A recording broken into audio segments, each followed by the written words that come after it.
IQ and the 5 fearless media and tech companies of 2018. Create TV founder Peter Csathy joins us live with more on what makes companies like Amazon and Netflix so successful. CEOs and front office management love to talk about pushing the envelope, but only a handful of them have the stomach and capital to take the big risks of media disruption. Our next guest spends his days analyzing the pros and cons of major moves by media corporations that have become household names. Peter Csathy is the founder and CEO of Creative Media and author of the upcoming book, Fearless Media 2.0, an insider's guide to today's new media world and where it's going. Welcome. Hi, Peter. Thanks. Good to be here. So let's talk about the fearless. What are the biggest factors that make a company fearless? Does that mean that it's a good place to work? Fearless means that these are the media tech companies that made the boldest and most audacious moves of the year. And so they're the ones who really shook up the industry. It doesn't necessarily mean that they're successful or they will be successful with what they've done, but they're the ones who are really changing the rules of the game. Good place to work?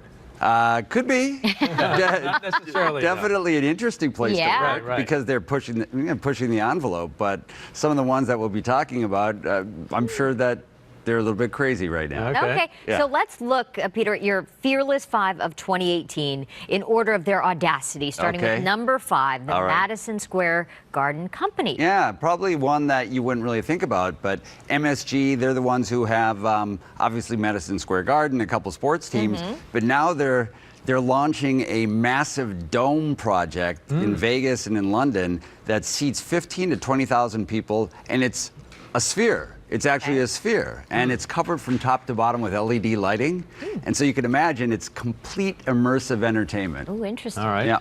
Number 4 on the Fearless list, the new subscription video player company from Jeffrey Katzenberg and Meg Whitman. How could they capitalize on a blind spot for its competitors? Well, the blind spot for all the major, like Netflix's, Hulu's, and what they call the SVODs, subscription video on demand, is that very few of them really cater to a mobile audience, surprisingly. So like Netflix, only about 20% of their audience is actually mobile driven, which I think is shocking. And so you see Jeffrey Katzenberg, of course, one of the biggest names in Hollywood, making a massive bet. He raised $1 billion to launch what he calls Quibi, which is short for Quick Bites, and it's a mobile-first subscription video on demand service. Oh, okay. You mentioned them. Our next door neighbor here, number 3 on your list, Netflix. Yes, yeah, Netflix, of course. You know, we all have it. We all pay the money for it. I'm not as convinced that Netflix's underlying business model will scale ultimately, but what Netflix does is they're just audacious with how much money they're spending, how they're pushing the envelope in that. They've spent $13 billion this year on content. Wow. That's it. And so we all know that from an original standpoint, that's their game. That's what draws us in. This year alone, 700 plus original television programs and more than 80 feature films. And what's amazing, they've been able to pivot as well. They started with the things that we get in the mail. Yeah. That wasn't working. They almost seemed to fail, and then now they're bigger than ever. Absolutely. So you have to commend them for being willing to leave behind what was really successful for them, and that was the DVD business. Yeah. Let's not forget that Blockbuster had a chance. Right. And they didn't do what Netflix did. Right. Number 2, Amazon. Yeah, Amazon. Probably surprising to a lot of people watching, but if you're a Prime member, then you have Amazon Prime Video, and you have the music service too. That's just included. Right. And Amazon, so they're in the video business. They're second, by the way, to Netflix in the United States in terms of subscribers. They're in the music business, and they're also now increasingly all over the place when it comes to retail malls, Whole Foods. Think about them. Some of the language that we use in the media business these days is multi-platform, meaning that the content, the shows like this, are everywhere on mobile, on your TV set, and everything.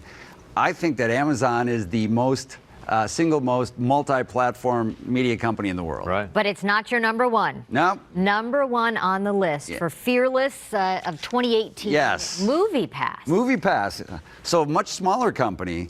I'm not a failing company. But like I said, not necessarily successful. Yeah. But what MoviePass has done is they truly bet the company.